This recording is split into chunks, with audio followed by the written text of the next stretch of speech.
The humid air of Nexus Prime clung to Major Marcus Vale's skin like a second layer as he hacked through the dense undergrowth.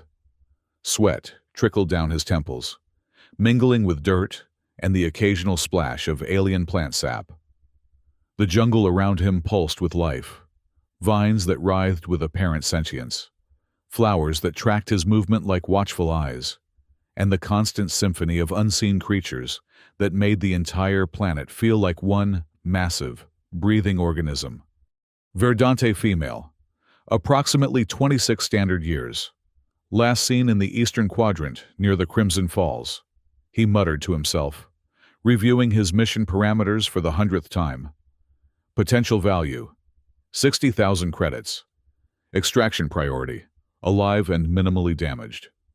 Marcus adjusted the plasma cutter in his right hand, its blue energy field humming gently as it sliced through a particularly stubborn section of vine. His left hand remained close to the stun pistol at his hip, a necessary precaution in the murderous ecosystem of Nexus Prime. As a veteran hunter of dangerous creatures across 17 star systems, Marcus had built a reputation for retrieving valuable specimens with surgical precision. The Galactic Conquered era had opened up thousands of planets for exploration, but the corporate interests that funded such ventures cared little for the indigenous life forms, unless they could be monetized. Nexus Prime was just another resource satellite in their ever-expanding portfolio, its incredible biodiversity viewed through the cold lens of profit margins. The Verdant were among the rarest sentient species discovered in the Outer Rim, plant-based humanoids whose cellular structure contained compounds worth more than most planetary GDPs. Pharmaceutical corporations paid astronomical sums for specimens, claiming research purposes while quietly developing luxury rejuvenation treatments for the ultra-wealthy. Marcus didn't concern himself with the ethics. He was a businessman, plain and simple. The Verdante female, Mirila, was nothing more than a particularly valuable package to be delivered. Or at least, that's what he told himself as he approached the coordinates of her last known location. The canopy above suddenly parted, revealing a clearing bathed in the orange glow of Nexus Prime's binary suns. In the center stood a massive structure that even Marcus, with all his experience of xenobotanical oddities, found alarming. It resembled a pitcher plant, but scaled to monstrous proportions, nearly 30 meters tall, with a central cavity large enough to swallow a small shuttlecraft. Its outer surface displayed a mesmerizing pattern of bioluminescent pulses, shifting from deep purple to vibrant magenta. The rim of its enormous mouth glistened with a thick, viscous substance that Marcus recognized as digestive enzyme. And then he heard it, a faint cry coming from within the gigantic flora. "Help, anyone!" The voice was distinctly feminine, tinged with an otherworldly resonance characteristic of Verdante vocal patterns. Marcus's tactical scanner confirmed. Life signs inside the pitcher plant matched Verdante physiology. Mirila! The mission parameters flashed through his mind. Extraction priority, alive and minimally damaged. 60,000 credits. But as he approached the edge of the carnivorous plant, he realized the situation was far more complex than a simple retrieval. The plant had already partially consumed her. Through the semi-transparent walls of the pitcher, he could make out a humanoid form struggling against the thick, digestive fluids. She was submerged up to her waist, her emerald skin glistening with a mixture of her own natural phosphorescence and the plant's caustic secretions. Marcus faced a critical decision. The standard extraction procedure would involve killing the plant, which would likely trigger the release of additional enzymes as a death response, potentially dissolving his quarry before he could retrieve her. On the other hand, attempting to extract her while the plant lived would put him at risk of becoming prey himself.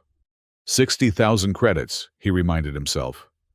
But for the first time in years, Marcus felt something stir within him beyond the cold calculus of profit and loss. The Verdante were among the last of their kind. Each one lost was an irreplaceable tragedy for a species already on the brink of extinction. "Damn it," he muttered, unslinging his pack and retrieving his specialized equipment. This is going to cost me a bonus. With practiced efficiency, Marcus assembled a neural disruptor, calibrated specifically for plant life. The device wouldn't kill the massive carnivore, but it would temporarily paralyze its digestive processes.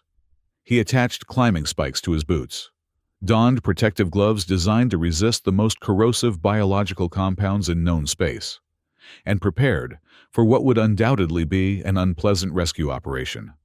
"I'm coming in," he called out to the trapped Verdante. "Try not to move too much. You'll only accelerate the digestive process."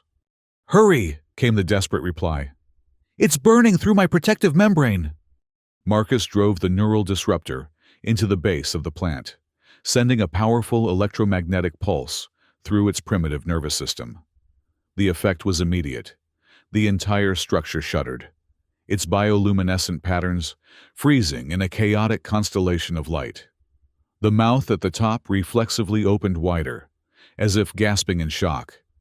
Without hesitation, Marcus began climbing, his specialized boots finding purchase on the slick exterior. The plant's surface was warm, pulsing slightly beneath his touch despite the neural disruption. As he reached the rim, the smell hit him, a sickly sweet odor mixed with the sharp tang of digestive acids. Mirila looked up at him, her eyes wide with a mixture of hope and suspicion. Unlike humans, Verdante eyes had no pupils, just solid pools of amber that seemed to glow from within. Her skin was a mosaic of emerald and jade, with delicate patterns of bioluminescence tracing what appeared to be vascular structures beneath. Where the digestive fluid had made contact, angry red welts were forming. "Human," she said, her voice carrying that strange harmonic quality. "Did Heliox send you to finish what they started?" Marcus frowned. Heliox Industries was one of the largest mining conglomerates in the sector, known for their ruthless exploitation of resource-rich planets. His contract had come through 3 different shell companies before reaching him, standard procedure in his line of work, but the ultimate client was supposed to be a pharmaceutical research firm. "I'm just here to get you out," he replied, lowering a specialized harness. "Questions later. That neural disruptor won't last long on something this size." As if to emphasize his point, the massive plant gave a sudden twitch, sending waves through the digestive pool. Mirila gasped as the fluid sloshed higher, nearly reaching her chest. With no time to waste, Marcus descended into the pitcher, the specially treated fabric of his suit repelling the worst of the digestive enzymes. He reached Mirila and secured the harness around her slender frame, noting with professional detachment the areas where the plant's acids had begun to break down her outer cellular layer. "This will hurt," he warned, activating the harness's extraction mechanism. The device responded with a high-pitched whine as it began to pull them upward, fighting against the suction of the plant's digestive system. Mirila cried out as they broke free from the fluid's grip, her lower body revealing the extent of the damage. Verdante physiology was remarkably resilient, instead of flesh. Her lower extremities consisted of a fibrous material, similar to plant cellulose but infinitely more complex. The digestive fluid had partially dissolved the outer layers, exposing what appeared to be a network of glowing veins, pulsing with bioluminescent sap.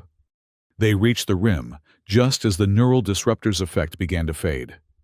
The enormous plant shuddered violently, its mouth beginning to close with alarming speed. "Hold on!" Marcus shouted, unholstering his plasma cutter and slicing through the harness cable once they were clear of the rim. They tumbled down the exterior of the plant as its massive maw snapped shut with enough force to crush Durasteel.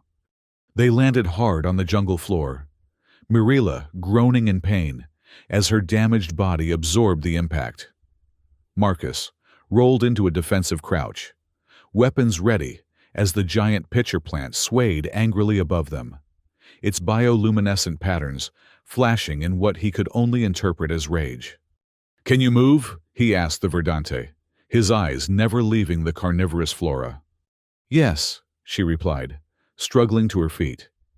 Despite the damage to her lower extremities, she appeared capable of movement. But not quickly. The fluid has compromised my locomotion systems. We need to get to shelter, Marcus said, gesturing toward a rocky outcropping at the edge of the clearing. That thing might have friends. As if summoned by his words, the undergrowth around them began to rustle with movement. Smaller versions of the pitcher plant, each standing about a meter tall, emerged from the jungle floor, their mouths opening and closing rhythmically. Spawn, Mirila explained, her voice tight with pain. The parent releases pheromones when threatened. The offspring come to assist. Marcus muttered a curse and fired his stun pistol at the nearest of the advancing plant spawn. The creature convulsed as electrical energy coursed through it, but two more immediately took its place. Time to go, he decided, holstering his weapon and sweeping the injured Verdante into his arms.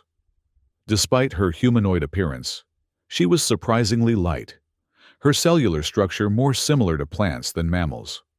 He sprinted for the rocky outcropping, the plant spawn in pursuit. Their movement was slow, but relentless, like a creeping tide of hungry mouths. Behind them, the parent plant had begun to rock back and forth, its enormous bulk causing tremors in the ground beneath their feet. They reached the rocks just as the first of the spawn caught up to them.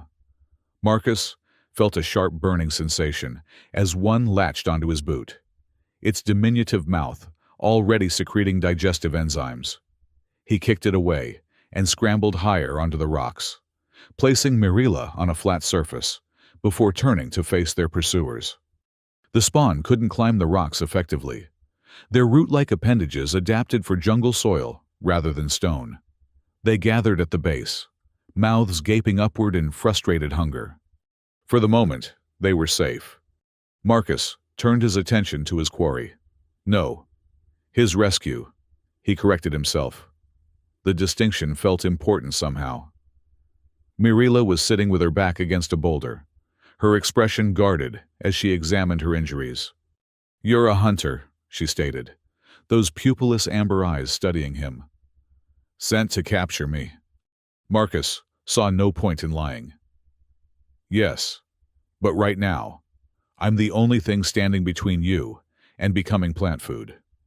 So perhaps we can set that aside for the moment." A small smile curved her lips, revealing teeth that resembled polished jade. "Indeed, I am Mirila of the Eastern Verdante Collective. And you are?" "Major Marcus Vale," he replied, kneeling to examine her injuries more closely. "Formerly of the Concord Expeditionary Force, currently self-employed. How bad is the damage?" Mirila gestured to her lower body, where the digestive fluid had eaten away at her cellular structure. "My primary locomotion systems are compromised. The outer protective membrane has been breached in several locations. My internal fluid regulation is intact, but I will require specialized nutrients to regenerate the damaged tissue." Marcus nodded, retrieving a medical scanner from his pack. The device was calibrated for a wide range of species, but Verdante physiology was notoriously complex. The scanner beeped as it analyzed her condition. "You're losing cellular integrity in the affected areas," he informed her, reading the results. "The scanner suggests applying a neutralizing agent to stop the continued effect of the digestive enzymes, followed by a synthetic growth medium to stabilize the damaged tissue." He removed a medical kit from his pack and selected a universal neutralizing gel. "This will sting," he warned, before applying it to the affected areas. Mirila inhaled sharply, but made no other sound as he treated her wounds. The gel bubbled and fizzed as it counteracted the aggressive enzymes, gradually turning from clear to a pale blue as it completed its work. "Why were you out here alone?" Marcus asked, as he applied a synthetic growth medium to the neutralized areas. "The eastern quadrant is known to be particularly dangerous, even by Nexus Prime standards." Mirila's bioluminescent patterns shifted, creating complex designs across her skin that Marcus interpreted as emotional expression. "I am a botanical researcher. I was collecting samples of a rare medicinal fungus that grows only in the shadow of the giant carnivorous species you just encountered. Valuable fungus, Marcus asked. Professional interest piqued. Valuable to my people, she corrected. It contains compounds that help us resist the increasing toxicity of our environment.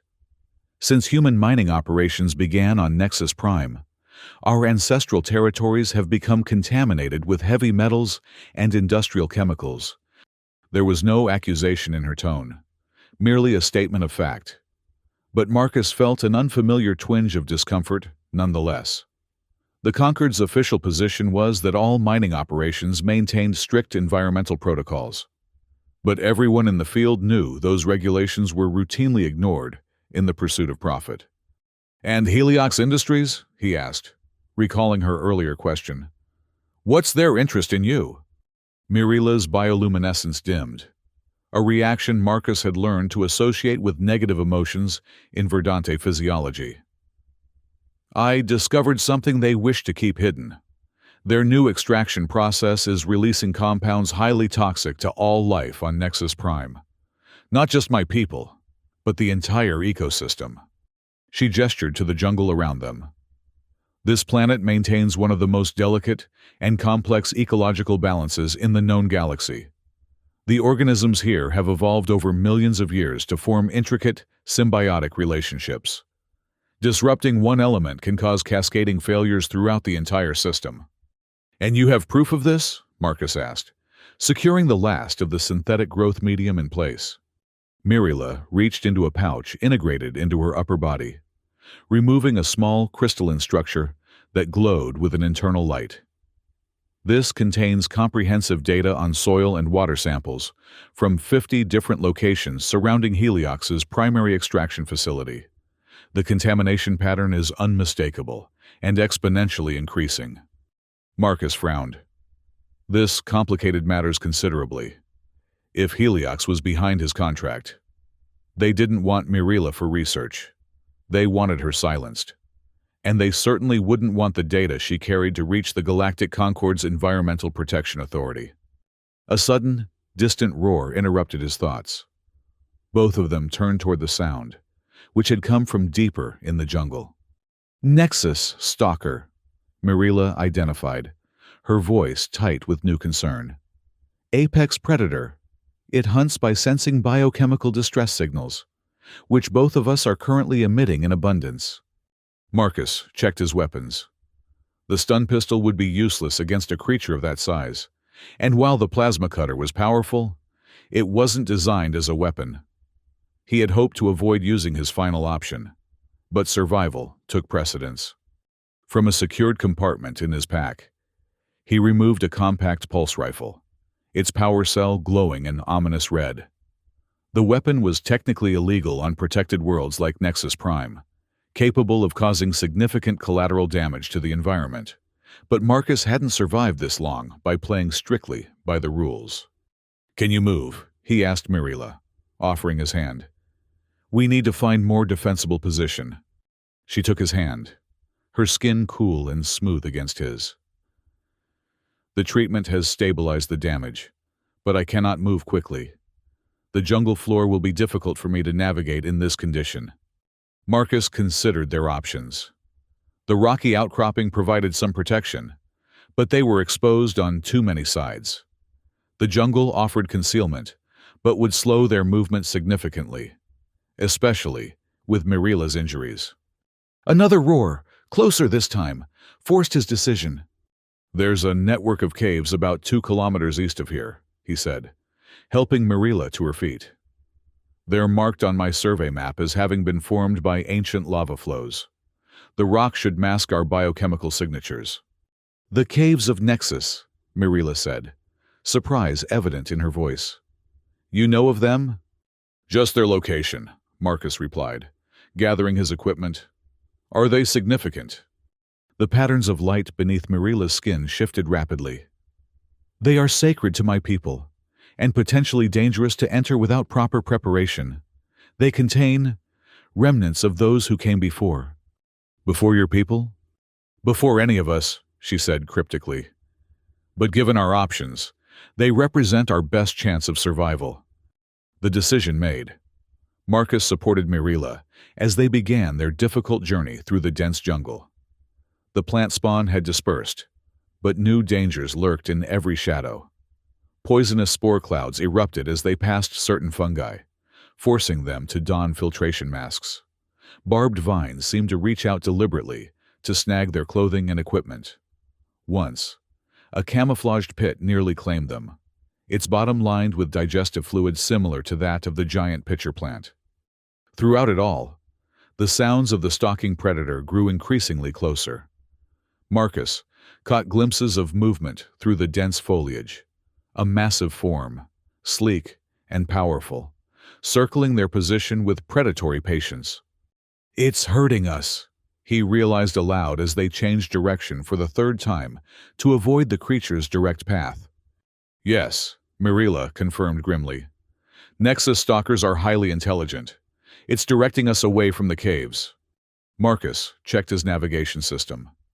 They had veered significantly off course, heading now toward a region marked on his map as High Toxicity Zone.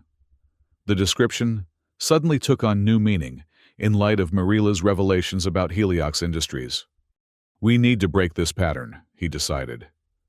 "The next time we sense it approaching, we head directly toward it, then pivot hard toward the caves once it commits to a charge." Mirila's bioluminescence flickered with what he interpreted as alarm. "That is extremely dangerous." "So is being herded into a toxic waste zone," he countered. "Trust me. I've dealt with predators across 17 systems. They all have the same weakness. They don't expect prey to act against instinct." She studied him for a moment, those amber eyes unreadable. "Very well, Major Vale. I will trust your experience." They didn't have to wait long for their opportunity. The distinctive sound of undergrowth being crushed beneath powerful limbs approached from their left flank. Marcus tightened his grip on both Mirila and his pulse rifle. "Ready," he whispered. "When I say move, we go directly toward that sound. Then, at my signal, hard right toward the caves." She nodded, her body tensing against his. The stalker roared, much closer now, the sound so powerful it vibrated the air in their lungs. "Move!" Marcus commanded, and they crashed through the undergrowth directly toward the predator. For a critical moment, nothing happened.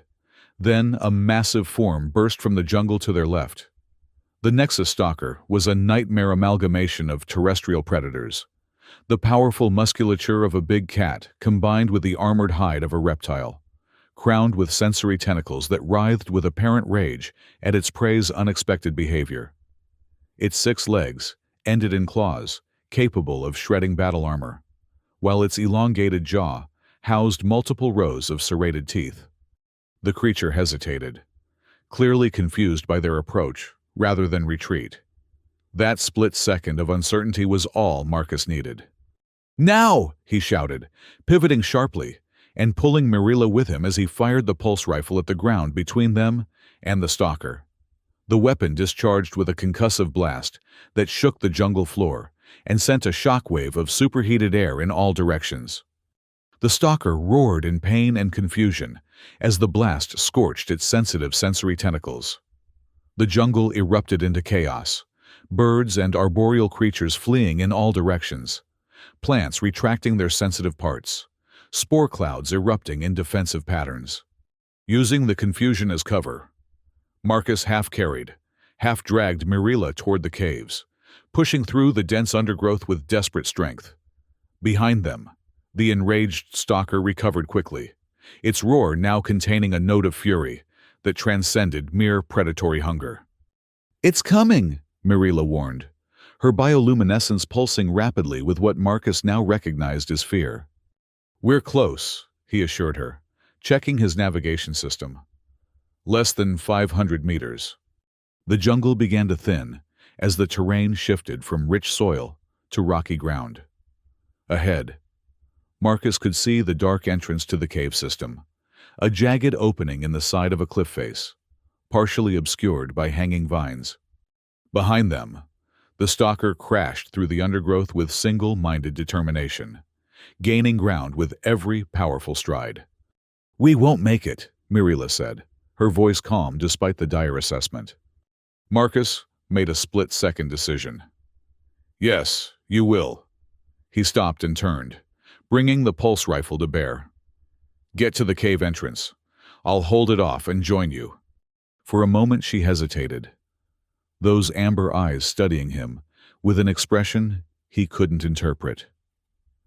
Then she nodded and continued toward the cave, moving as quickly as her injured body would allow. Marcus took up a position behind a large boulder, the pulse rifle humming as he charged it to maximum output. The weapon would need a substantial cooling period after such a discharge, leaving him vulnerable. But he saw no alternative. The stalker burst from the tree line, its massive body moving with surprising grace as it located its prey. Its sensory tentacles writhed as it detected Marcus, and it lowered its armored head in preparation for a charge. Marcus took aim, calculating the precise moment to fire for maximum effect. The stalker tensed, powerful muscles coiling like springs, then launched itself forward with explosive force. He fired. The pulse rifle discharged a concentrated burst of energy that illuminated the clearing with blinding intensity. The blast caught the stalker mid-leap, hitting it directly in the chest. The creature's momentum carried it forward, but its trajectory faltered, sending it crashing to the ground mere meters from Marcus's position. The pulse rifle's power cell dimmed to critical levels, the weapon automatically engaging its cooling protocol. Marcus holstered it and drew his plasma cutter, knowing it would be a poor substitute against such a formidable opponent. But it was all he had left. The stalker struggled to its feet, a charred crater visible in its armored hide. One of its 6 legs hung useless, and several of its sensory tentacles had been seared away. But the creature was far from defeated. It turned toward Marcus, jaws opening to reveal rows of gleaming teeth, a low growl emanating from deep within its throat. "Any time now," Marcus muttered to the pulse rifle secured at his back, knowing the cooling protocol was automatic and couldn't be rushed. The stalker took a step forward, then another, its remaining functional legs compensating for the injured one.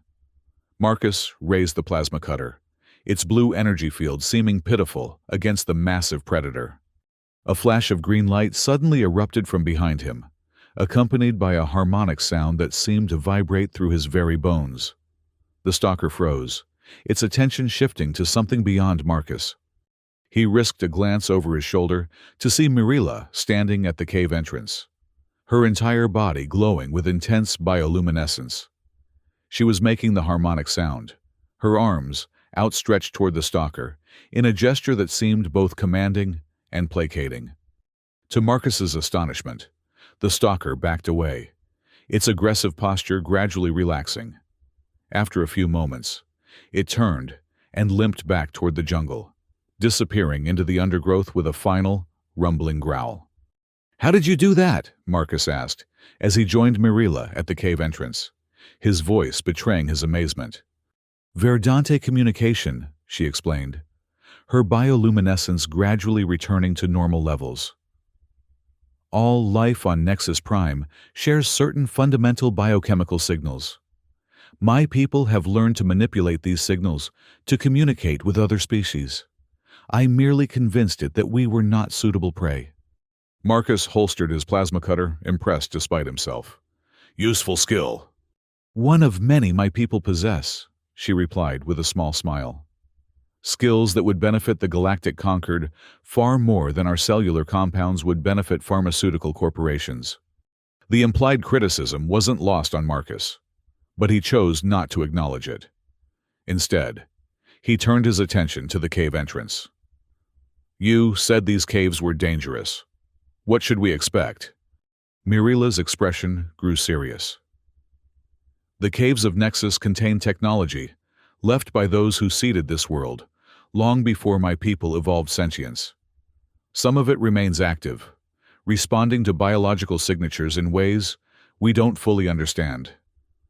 My people enter only for sacred rituals, and only after extensive preparation.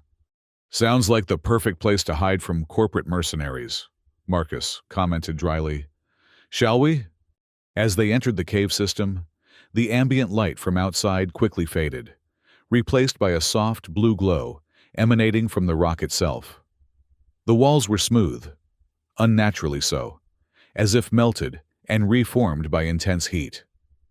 Geometric patterns were visible within the stone, subtle at first but becoming more pronounced as they moved deeper. These aren't natural formations, Marcus observed, running his hand along one particularly intricate pattern. These were created. Yes, Mirila confirmed. The progenitors shaped this entire world, including its life forms. My people believe we were designed as caretakers. Our natural affinity for the planet's ecosystem is no accident. They proceeded deeper, the tunnel gradually widening into a vast chamber whose ceiling was lost in darkness above. The blue glow intensified here, emanating from crystalline formations that protruded from the walls in complex arrangements. In the center of the chamber stood what could only be described as an altar, a raised platform of the same crystalline material, surrounded by concentric circles etched into the stone floor. The entire structure hummed with subtle energy that Marcus could feel through the soles of his boots. "What is this place?" he asked, his voice automatically lowering to a whisper. "A nexus point," Mirila replied, approaching the central altar with reverent steps. "One of many throughout the planet. They form a network that monitors and maintains the ecological balance." She placed her hand on the crystalline altar, and immediately her bioluminescence synchronized with the blue glow of the chamber. The humming intensified, and the geometric patterns on the walls began to shift and flow like liquid. "The system recognizes me," she explained. "Verdante physiology is compatible with the interface." Before Marcus could respond, a holographic display materialized above the altar, a three-dimensional representation of the entire planet, rotating slowly to reveal continents, oceans, and atmospheric patterns in exquisite detail. "This is Nexus Prime as it should be," Mirila said, her voice tinged with sadness. "Watch what happens when I input the data I've collected." She inserted the crystalline storage device from earlier into a receptacle that had appeared on the altar's surface. The holographic planet immediately began to change, dark spots appearing and spreading like infections across its surface, concentrated particularly around a region that Marcus recognized as the primary heliox extraction zone. "The contamination is spreading faster than even I realized," Mirila said, her bioluminescence dimming with distress. "At this rate, critical ecosystem collapse will begin within 6 standard months. Once it starts, it cannot be reversed." Marcus studied the display with a growing sense of unease. He had participated in resource extraction operations on dozens of worlds, always telling himself that environmental concerns were someone else's problem. But seeing the evidence so clearly displayed, the scale of the potential destruction was undeniable. "Heliox knows about this?" he asked. "Their own scientists have provided them with similar projections," Mirila confirmed. "But their quarterly profit margins outweigh concerns about a planet they view as merely a resource to be exploited. They've suppressed the data and accelerated their extraction timeline to maximize returns before regulations can be implemented." She turned to face him, those amber eyes seeming to look through him rather than at him. "And now, they've sent you to ensure I don't interfere with their plans." Marcus felt an uncomfortable weight settle in his chest. "I told you. I was contracted through intermediaries. My understanding was that you were wanted for pharmaceutical research." "A convenient fiction," she replied without judgment. "But now you know the truth. What will you do with it, Major Vale?" Before he could answer, the cave system trembled around them. Small fragments of stone detached from the ceiling, falling to the floor with ominous clatters. "Someone's followed us," Marcus realized, drawing his weapon. The pulse rifle's discharge would have been visible for kilometers, easy to track.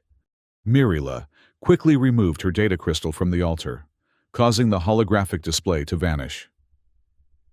There are other exits from the cave system, but navigating them is dangerous without guidance. Can you interface with the system to show us a map? Marcus asked, moving toward the chamber entrance to establish a defensive position. Mirila placed her hand on the altar once more, her bioluminescence pulsing in complex patterns. After a moment, a new holographic display appeared, this one showing the intricate network of tunnels that comprise the cave system. There, she indicated, pointing to a passage that led away from their current position. That tunnel eventually connects to a surface exit near the Crimson Falls. It's approximately 3 kilometers through the system.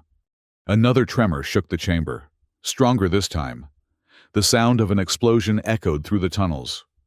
They're blasting their way in, Marcus said grimly, not concerned about subtlety anymore. He checked his weapons.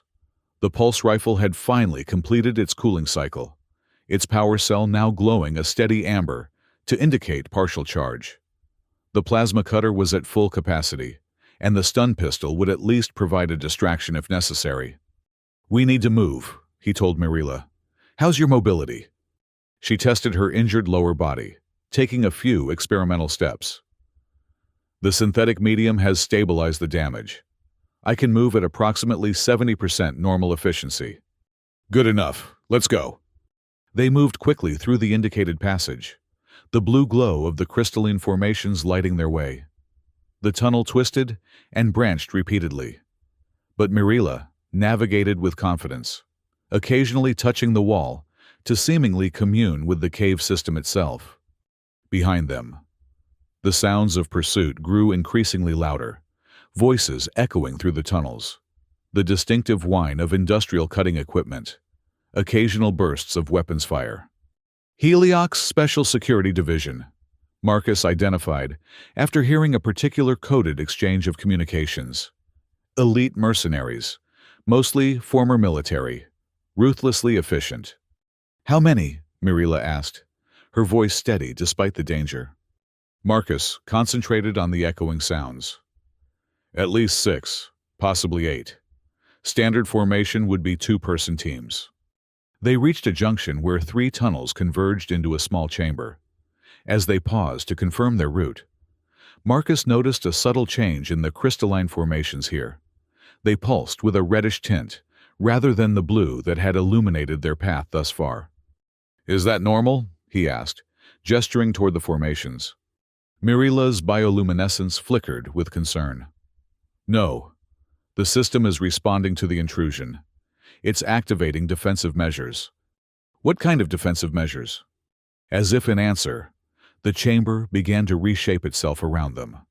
The crystalline formations extended from the walls with alarming speed, forming intricate lattices that partially blocked 2 of the 3 tunnels. The system is attempting to guide authorized users away from danger, Mirila explained, touching one of the newly formed barriers, and impede unauthorized intruders. A burst of weapons fire echoed from the tunnel behind them, followed by shouts of alarm and pain. Sounds like your progenitors had some serious security concerns, Marcus observed. Will those barriers stop them? Temporarily, Mirila replied. But they have cutting equipment. We should continue moving. They proceeded down the unblocked tunnel, their pace increasing as the sounds of pursuit grew more distant. The passage sloped downward, taking them deeper into the planet's crust. The air grew warmer, and the crystalline formations more elaborate, some extending from floor to ceiling in spiraling columns of light. After nearly a kilometer of continuous descent, they emerged into another vast chamber, but this one was dramatically different from the first. Instead of a single altar, the space contained what appeared to be control consoles arranged in concentric circles around a central platform. Each console glowed with internal light, displaying symbols that shifted and changed in patterns too complex to follow. What is this place? Marcus asked, awed despite his usual professional detachment. A control nexus, Mirila answered, approaching the central platform with reverent steps. One of the primary nodes in the planetary network. My people have never fully understood its purpose, but we believe it monitors and maintains the balance of life forms throughout Nexus Prime. She placed her hand on the central platform, and immediately the entire chamber responded. The light from the consoles intensifying, the symbols flowing more rapidly, a low, harmonic tone filling the air. The system recognizes Verdante physiology, she explained. We were designed to interface with it, though much of the knowledge of how to do so has been lost over generations. Marcus kept his attention on the chamber entrance, expecting their pursuers to appear at any moment. Can you use it to help us? Maybe seal the tunnels behind us? Mirila's bioluminescence pulsed in complex patterns as she communicated with the system. I believe so, but it will take time to navigate the interface. The language is similar to our ancestral patterns, but many of the concepts are unfamiliar. Do what you can, Marcus urged, taking up a defensive position with a clear line of sight to the entrance. I'll try to buy you that time. He didn't have to wait long. The sound of energy weapons and cutting equipment grew steadily louder, accompanied by the occasional shout or curse. The Heliox security team was making progress despite the cave system's defenses. Marcus checked his weapons one final time, calculating angles and potential cover. The chamber offered few tactical advantages. It was designed for access to the consoles, not for defense. His best option would be to create a choke point at the entrance, forcing the attackers to funnel through a narrow space where he could target them effectively. He positioned himself behind one of the larger console structures, the pulse rifle braced against his shoulder. From this position, he had a clear shot at the chamber entrance while remaining partially protected. The first of the Heliox team appeared moments later, a heavily armored figure wielding an industrial cutting tool that had been modified into an improvised weapon. The mercenary paused at the entrance, clearly surprised by the scale and nature of the chamber beyond. That hesitation cost him. Marcus fired a precisely aimed pulse that caught the mercenary in the chest, the energy blast penetrating the armor and sending the figure crumpling to the ground. Immediately, suppressing fire poured through the entrance, energy bolts impacting the consoles and walls around Marcus's position, forcing him to duck lower. "Mirila!" he called out. "Whatever you're doing, do it faster!"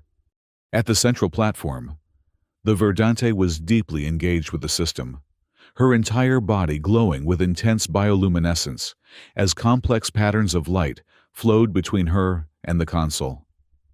She gave no indication of having heard him, her concentration absolute. Marcus returned fire, forcing the Heliox team to retreat temporarily from the entrance. But he knew it was only a momentary reprieve. They would regroup and attempt a coordinated assault, probably from multiple angles if they could find alternate routes into the chamber. Sure enough, moments later, weapons fire came from a previously unnoticed smaller entrance on the far side of the chamber. Marcus shifted position, returning fire while trying to maintain his cover. A bolt grazed his shoulder, burning through the protective fabric of his suit and searing the skin beneath. He grimaced but maintained his position, firing controlled bursts to conserve the pulse rifle's charge while maximizing effectiveness. Another mercenary fell, but 3 more took his place, gradually advancing into the chamber, using the consoles as cover. "They're flanking us!" he shouted to Mirila. "We need to move!" This time, she responded, though her attention remained focused on the interface. Almost complete. The system is responding, but the commands are complex. Marcus fired again, dropping another attacker, but his position was becoming increasingly untenable. Energy bolts impacted all around him, some coming dangerously close. The pulse rifle's charge indicator had dropped to critical levels again. A few more shots and it would enter another cooling cycle, leaving him vulnerable. And then the chamber changed. The crystalline formations suddenly pulsed with intense light, shifting from blue to a deep, vibrant purple. The consoles activated in sequence, their symbols aligning into coherent patterns.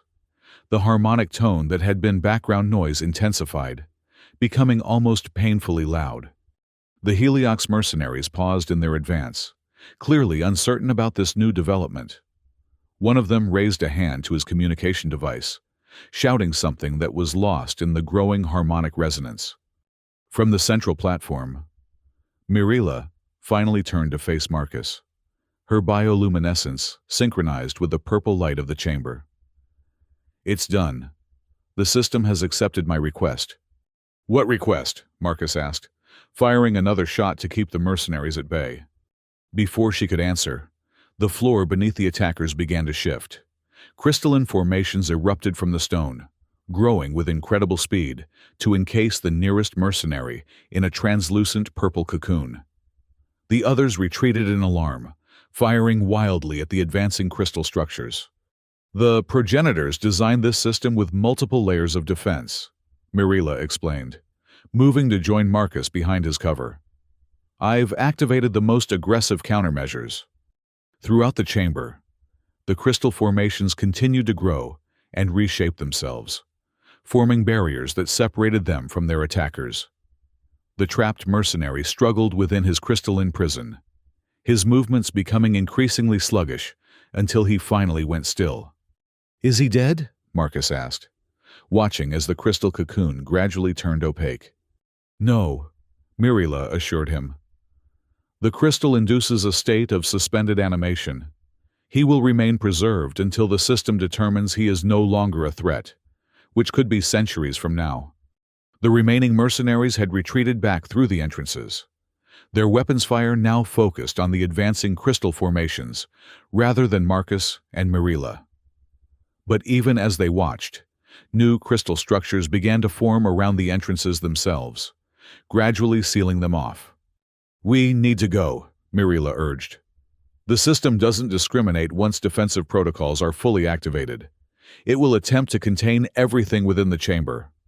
Marcus noticed with alarm that smaller crystal formations had begun to grow around their position as well, creeping across the floor toward their feet.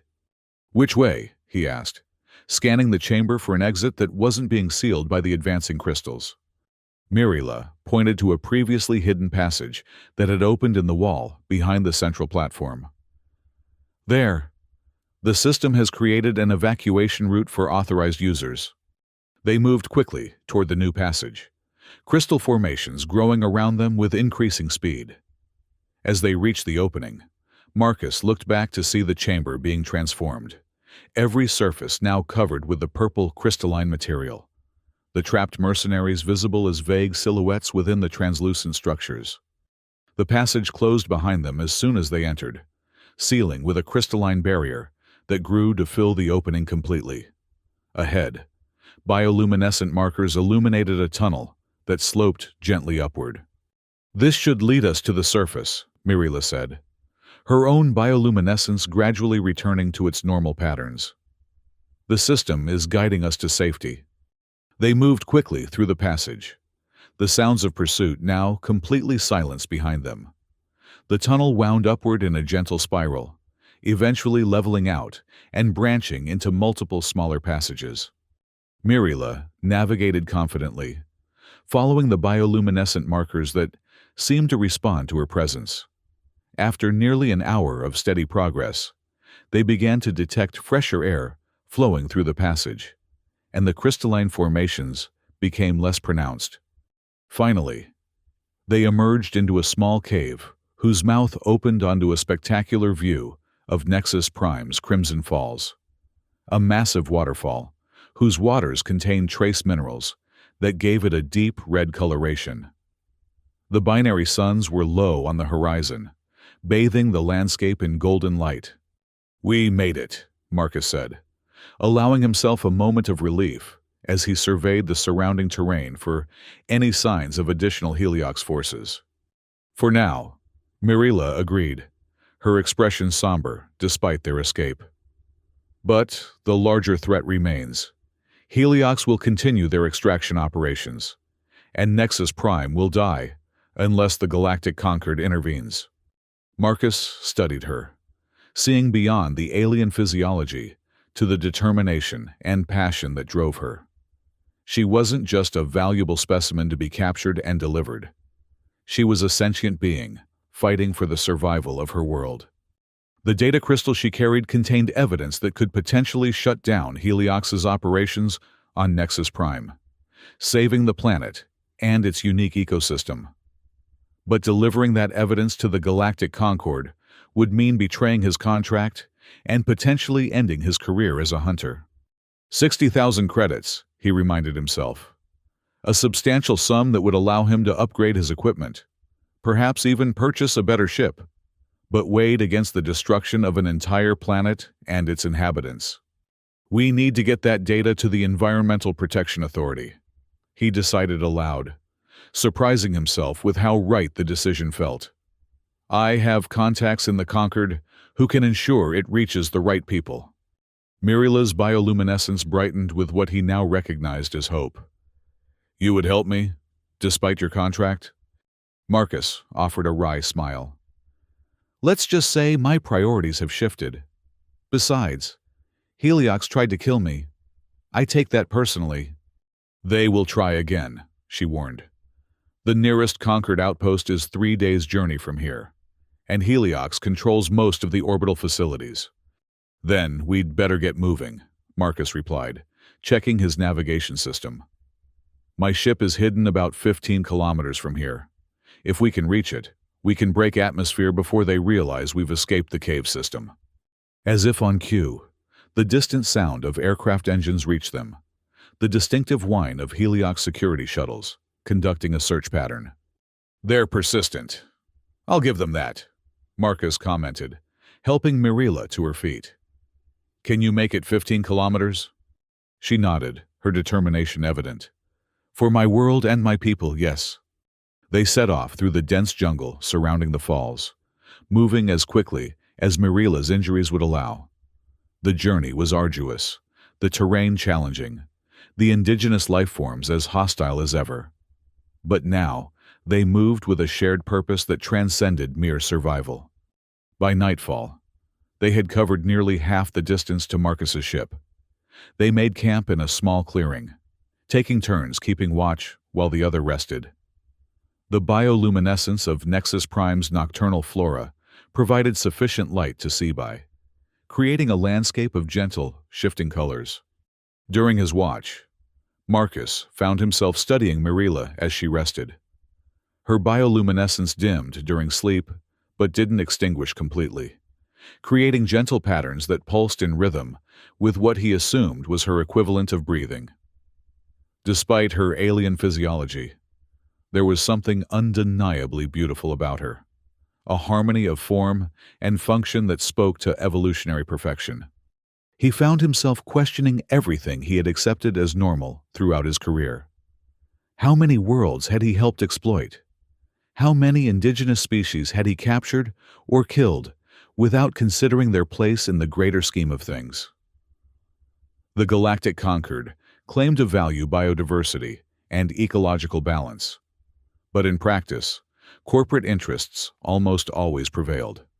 Perhaps it was time for that to change, starting with Nexus Prime. Mirila stirred, those amber eyes opening to regard him thoughtfully.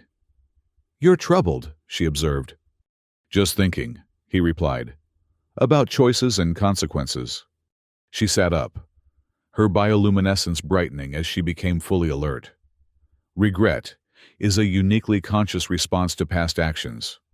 My people believe it serves an essential evolutionary purpose, guiding future behavior toward more beneficial outcomes. Sounds like a polite way of saying we learn from our mistakes, Marcus said with a small smile. Yes, she agreed, returning the smile. And it is never too late to learn. The moment was interrupted by the distant but unmistakable sound of a Heliox security shuttle. They both tensed, looking upward through the canopy.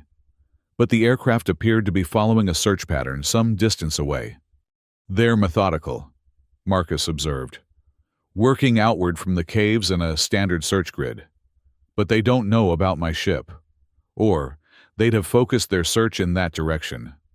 How did you conceal it from orbital scans? Mirila asked. Old military trick, he explained. The ship's hull is coated with a composite that mimics the surrounding vegetation when powered down. From orbit, It just looks like another patch of jungle. They broke camp as the first light of the binary suns filtered through the canopy, continuing their journey with renewed urgency. The sounds of Heliox search parties became more frequent as the day progressed, both aerial and ground teams combing the jungle for any sign of them. By mid-afternoon, they had reached the outer perimeter of the clearing, where Marcus had hidden his ship. He signaled for Mirila to stop, scanning the area carefully for any signs of Heliox presence. "Something's wrong," he said quietly, noting disturbances in the undergrowth that hadn't been present when he'd landed. "They've found the ship." Mirila's bioluminescence dimmed with concern. "Are you certain?" Marcus pointed to a barely visible tripwire stretched across their path. "Perimeter alarm. Standard Heliox security protocol. They've surrounded the ship and are waiting for us to walk into their trap." He assessed their options quickly.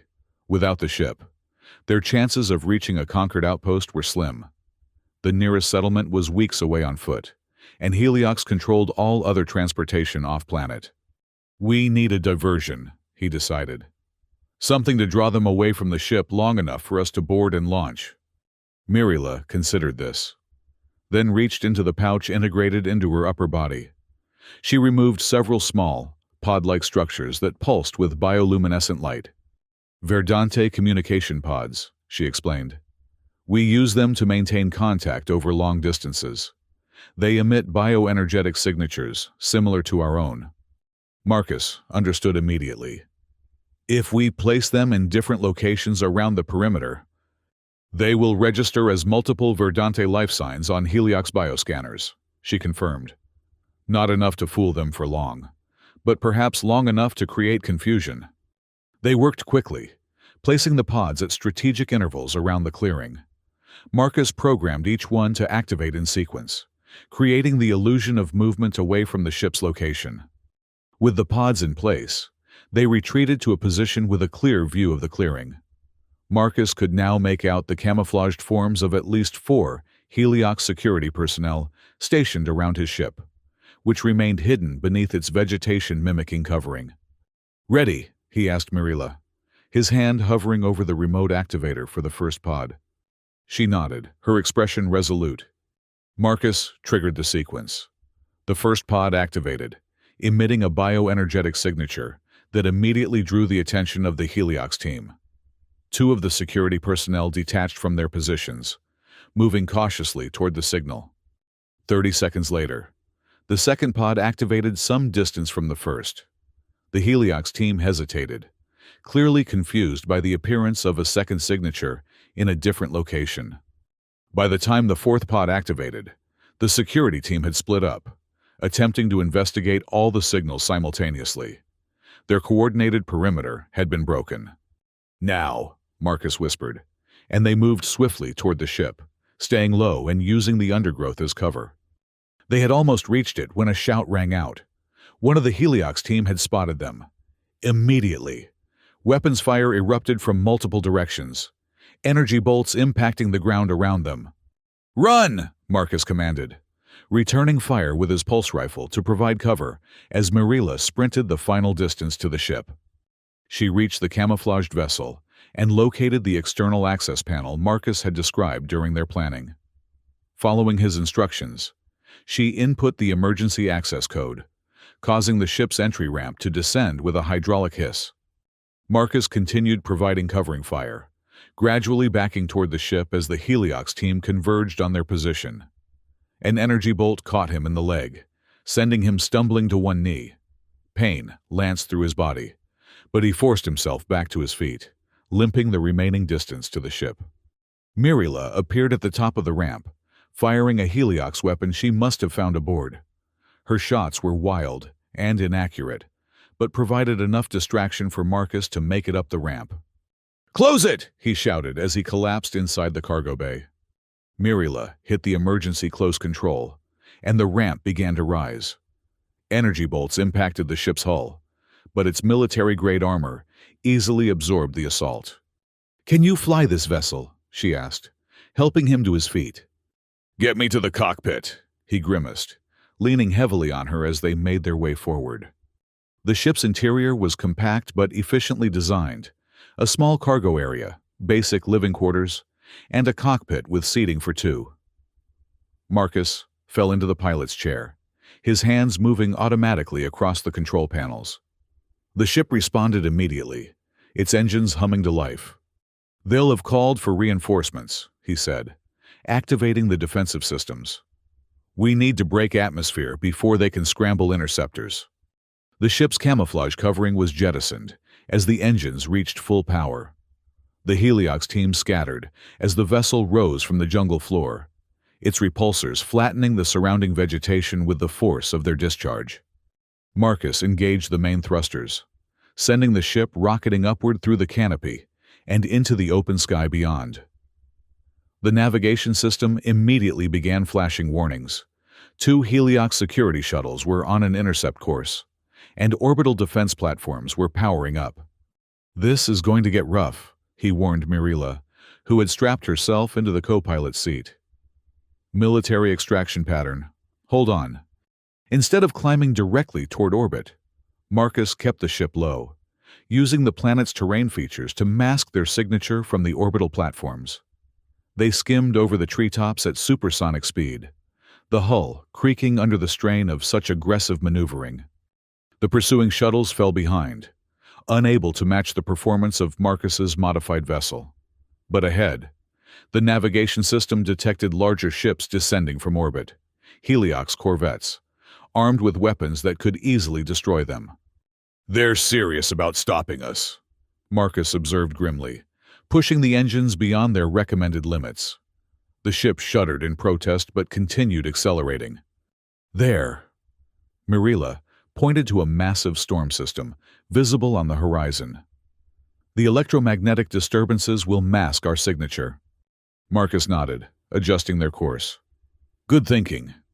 They plunged into the storm, visibility immediately dropping to near zero as violent winds buffeted the ship.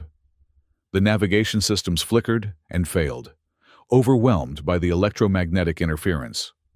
Marcus switched to manual control, relying on his years of experience to keep them airborne. Lightning flashed around them, occasionally striking the hull with enough force to momentarily disrupt the power systems. But the storm was serving its purpose. The pursuing vessels had fallen back, unwilling to risk destruction in the turbulent conditions. "We need to exit on the far side and make an immediate burn for orbit," Marcus explained, fighting the controls as another gust threatened to send them into a spin. "They'll be waiting for us to emerge, but if we're fast enough, we can break atmosphere before they can intercept." Mirila nodded, monitoring what few systems remained functional. "The storm is beginning to dissipate ahead. Approximately 30 seconds to clear conditions." Marcus tensed, his hands tightening on the controls. "Ready for maximum acceleration on my mark." The ship burst from the storm into clear skies, the binary suns briefly blinding after the darkness within the clouds. Immediately, the navigation system reactivated, highlighting multiple threats. 2 Heliox corvettes in high atmosphere, their weapon systems locked on. "Mark!" Marcus shouted, slamming the throttle to emergency power. The ship leaped forward with bone-crushing acceleration, its engines glowing white-hot as they exceeded design limitations. Warning indicators flashed across the control panel, but Marcus ignored them, focused entirely on the rapidly approaching boundary between atmosphere and space. The Heliox vessels opened fire, energy beams cutting through the sky around them. One grazed their starboard wing, causing the ship to shudder violently. "Divert all non-essential power to shields and engines," Marcus instructed Mirila, who quickly complied. The ship continued its near-vertical climb, the blue sky gradually darkening to black as they approached the edge of space. The Heliox corvettes gave chase, but their larger mass made them less maneuverable in the thinning atmosphere. "Almost there," Marcus muttered, watching as the navigation system calculated their exit vector. 5 seconds to clean space. Another energy beam struck them, this one penetrating the weakened shields to impact the engine housing. Alarms blared throughout the ship as system after system reported critical damage. "We're losing power!" Mirila reported, frantically working to reroute energy from damaged sections. Just a few more seconds, Marcus urged, pushing the failing engines to their absolute limit. With a final surge of power, the ship broke free of Nexus Prime's atmosphere into the cold vacuum of space. Immediately, Marcus engaged the faster-than-light drive, not waiting for the customary safe distance from the planet's gravity well. The stars elongated around them as the FTL drive activated, the pursuing corvettes vanishing as the ship leaped into hyperspace. The sudden transition sent shockwaves through the already damaged systems, causing cascading failures throughout the vessel. "We made it," Marcus breathed, slumping back in his seat as emergency systems engaged to stabilize their hyperspace trajectory. Barely. Mirila's bioluminescence pulsed with what he now recognized as relief. "Where are we headed?" "Concord Station Alpha 7, he replied, checking the navigation computer. "It's the nearest major Concord facility with an Environmental Protection Authority office. We should arrive in approximately 16 hours. He turned to face her, his expression serious. "Heliox has significant influence within the Concord bureaucracy. Even with your evidence, there's no guarantee the authorities will act quickly enough to save Nexus Prime." "I am aware," she said quietly. "But we must try. My people have nowhere else to go. We are biologically bound to Nexus Prime. If the planet dies, so do we." Marcus nodded, understanding the stakes. "Then we'll need to make your case as compelling as possible. I have contacts in the Concord media who might be able to help. Public attention can sometimes accomplish what official channels cannot."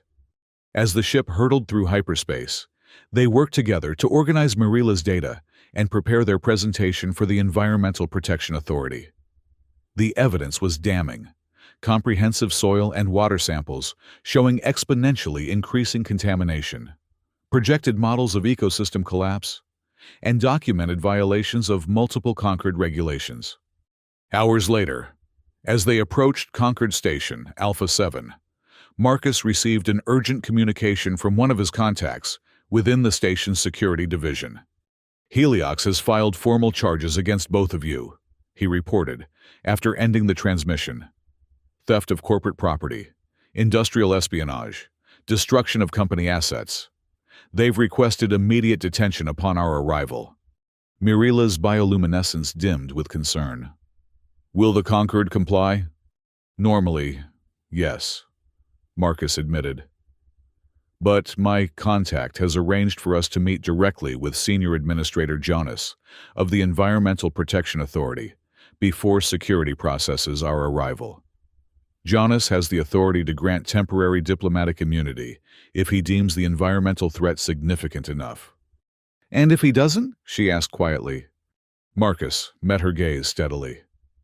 "Then, I have a backup plan involving a rapid departure and several false identities. But let's hope it doesn't come to that." Concord Station Alpha 7 appeared ahead, a massive orbital facility shaped like a wheel, with spokes connecting the outer ring to a central hub. As a primary administrative center for this sector of Concord space, it housed representatives from hundreds of worlds and corporations, all vying for influence and advantage in the complex dance of galactic politics. As they approached, Marcus activated the emergency diplomatic channel his contact had provided. "Concord Station Alpha 7. This is Independent Vessel Pathfinder requesting emergency docking authorization for environmental protection consultation. Verification code, Echo 7 Niner Delta." There was a tense moment of silence before the response came. "Pathfinder, your code is verified. Proceed to Diplomatic Docking Bay 3. Security escort will meet you upon arrival." Marcus guided the damaged ship toward the designated bay, its engines sputtering as the last reserves of power were depleted. They docked with barely controlled momentum, the magnetic clamps engaging just in time to prevent a collision with the station wall. "Ready?" he asked Mirila as they prepared to disembark. She nodded, her bioluminescence steady and determined. "Yes, for Nexus Prime." They stepped off the ship to find not only the expected security escort, but also a dignified older man in the formal robes of a senior administrator. His expression was grave as he approached them. "Major Vale," he greeted Marcus with a nod. "And you must be Mirilla of the Verdante. I am Senior Administrator Jonas. My office has received some concerning reports regarding Heliox Industries' activities on Nexus Prime." "We have comprehensive evidence, Administrator," Mirilla said, presenting the data crystal. "The contamination is spreading rapidly. Without immediate intervention, the planet faces irreversible ecological collapse within 6 standard months." Jonas accepted the crystal, studying it thoughtfully. "Heliox has significant influence within the Conquered. They've already filed formal charges against you both and demanded your immediate detention." "With respect, Administrator," Marcus interjected, "those charges are a transparent attempt to suppress evidence of their environmental crimes. The data Mirilla has collected proves they violated at least 17 separate Conquered regulations on environmental protection. So I've been informed by certain concerned parties within my department," Jonas replied carefully. "Which is why I've taken the liberty of convening an emergency session of the Environmental Protection Authority. Representatives from all major Conquered worlds will be present, as will the media." He looked directly at Mirilla. "Your testimony, supported by this evidence, will be difficult for even Heliox's considerable influence to dismiss. Are you prepared to stand before the authority and speak for your world?" Mirilla's bioluminescence brightened with determination. "I am, Administrator. My people have been silent too long. It is time our voice was heard." Jonas nodded in approval. "Then let us proceed. The session begins in 1 hour." As they followed the administrator toward the central hub of the station, Marcus felt a weight lifting from his shoulders. For the first time in years, perhaps decades, he was fighting for something larger than himself, something that mattered beyond credits or contracts. Beside him, Mirilla walked with quiet dignity, her bioluminescence pulsing with complex patterns that spoke of hope, determination, and something else he couldn't quite identify. Whatever it was, he found himself responding to it, his own resolve strengthening in its presence. The fate of Nexus Prime would be decided today, and whatever happened, Marcus knew with absolute certainty that he was exactly where he needed to be, standing alongside the alien girl he had rescued from a carnivorous plant, now united in a cause that transcended the boundaries between their species. For Nexus Prime, for the Verdante, for a future where profit no longer outweighed planetary survival. It was, he realized, the most valuable contract he had ever accepted, one with no payment except the knowledge that he had finally chosen the right side.